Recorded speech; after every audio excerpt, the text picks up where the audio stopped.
Let's start with what happened actually on Thursday. Just as the president was leaving to go over to Europe, he announced what he called a framework for something on his Build Back Better plan. Not clear how that's going to develop, what's going to turn into law, but let's assume it was enacted just as it's proposed, described by the White House. What would it do in macroeconomic terms? What would it do to growth? What would it do to inflation? I don't think the effects are likely to be large in the very short run, but I think over the medium term it'll be a positive for growth because it'll expand the capacity of the economy, and I think there might be some benefit in terms of inflation. I don't think it's likely to be large. I think there are a number of important investments there, including in the bipartisan infrastructure bill, which will come along with it. I think there are some movements to promote clean energy, which ultimately I think can help our economy. I think it's a very positive thing that there's a significant increase in revenue that matches the increases in expenditure. So I certainly hope that this bill will pass. It's far from perfect, but I think it's a real achievement and is in many ways one of the most significant pieces of economic legislation we've had. It might be the most significant between the two bills piece of economic legislation we've had in the 21st century so far. So, Larry, you mentioned how it's going to get paid for, the proposals at least, on taxes, and you saw at the very end they backed off of the so-called billionaires tax, which is actually a proposed tax on the appreciation of assets held by people rather than income. They now have sort of a surcharge on multimillionaires, as they call them, as well as a minimum corporate tax of 15%. Is that, as a matter of tax policy, a more sensible way to go? I thought the billionaires tax was not the right thing to do. I thought the mark-to-market capital gains aspect was impracticable, and I thought the general idea of targeting a few hundred people for a special tax was something that didn't fit with my sense of the right values. Much better to have a broader base tax. Frankly, David, what I think is disturbing is that in the way this bill is likely to pass, it's not completely clear yet, depending on what happens to state and local taxation, there will be a large number of people with incomes of, say, $8 or $9 million who are going to see their taxes go down. And I'm not sure that this was a time when people in the top 0.1% of the income distribution, top 100% of the income distribution should be getting tax cuts. And so I'm disappointed that in a bill that's passing only with Democratic support, we're not doing anything about top-rate taxpayers until they get above $10 million.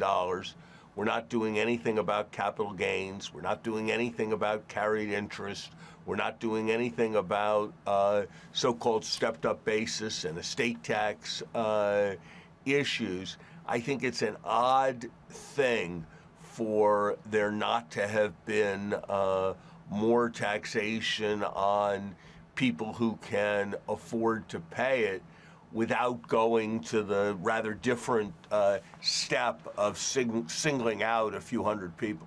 So, Larry, let's talk about the overall economy here. We got numbers out this week showing that growth was slowing as people expected, but it slowed a bit more than we thought in the third quarter in terms of GDP. At the same time, core PCE continues to move up. And we've talked about inflation a fair amount. You were certainly in the news this week because actually on Sunday, CNN played for Janet Yellen, the Treasury Secretary. One of the things you said on Wall Street Week right here, she disagreed with it, and then you disagreed with her on Twitter. Take us into that debate that you're having right now with the Treasury Secretary. Look, I have enormous respect for Secretary Yellen, and I hope her judgments about inflation prove to be correct. I have the view that we've got substantial risks right now. It seems to me that almost everyone is experiencing a shortage of something. Almost every employer is having trouble finding workers. Those seem to me to be the conditions for inflation to take a ratchet up from the 2% level we've been used to. And I think that's going to happen, and it's going to happen with an indefinite horizon unless somebody does something pretty strong to stop it, or unless we have some kind of financial accident. That's the position that I've been trying to make. I was glad to see Secretary Yellen recognize that certainly out to the second half of next year, so that's almost a year from now, 9 months, we're in agreement in expecting inflation well above 2%. I was very glad to see that. We'll see what happens after that. Certainly a lot can happen, both in terms of policy and in terms of the economy until then. But right now, I see a variety of things suggesting that inflation may accelerate, starting from the tremendous shortage of labor that we're dealing with, which is, I think, what held the economy back in terms of the GDP growth figures. So let's talk about those two things, both how long it's going to last into 2022 and the shortage of labor, because we've had a lot of earnings out this week, and we hear from CEO after CEO about problems with the supply chain, and particularly on labor. In fact, we saw Amazon actually disappoint the markets because they say they're going to have to spend a lot of money to get the people they need to deliver things in Christmas. What is the importance of going into 2022, into the middle of 22, maybe even after that? How long does that affect the economy? You know, we'll have to see. We'll have to see at what rate labor supply comes back.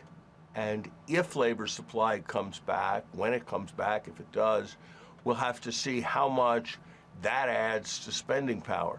You know, if more people start working, then more people are going to be earning and more people are going to be spending.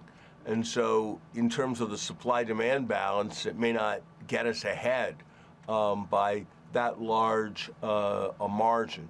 So my own view is to be quite concerned that we're ratcheting up to a new kind of level of wage expectations. Larry, finally, as you know, we've got a G20 summit going on in Rome this weekend, and then followed by the COP26 in Glasgow. What do you hope, what do you expect might come out of that in concrete terms on two fronts? One is the climate, but the other, one of the things they have to address is really vaccination and getting our arms around the pandemic globally.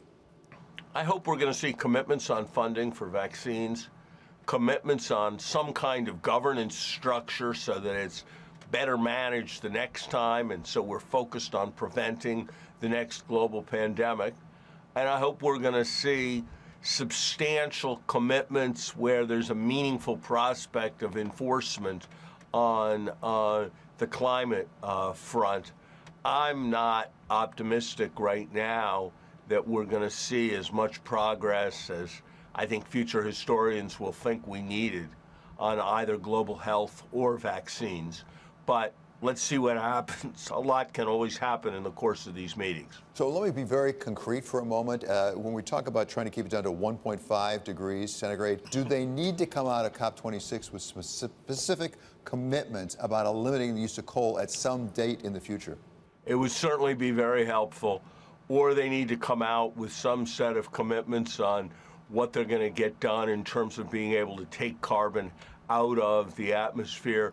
We are not currently on a credible trajectory to anything like 1.5. I think it would be a minor miracle if coming out of COP we were committed to such a trajectory and the sand is running through the hourglass.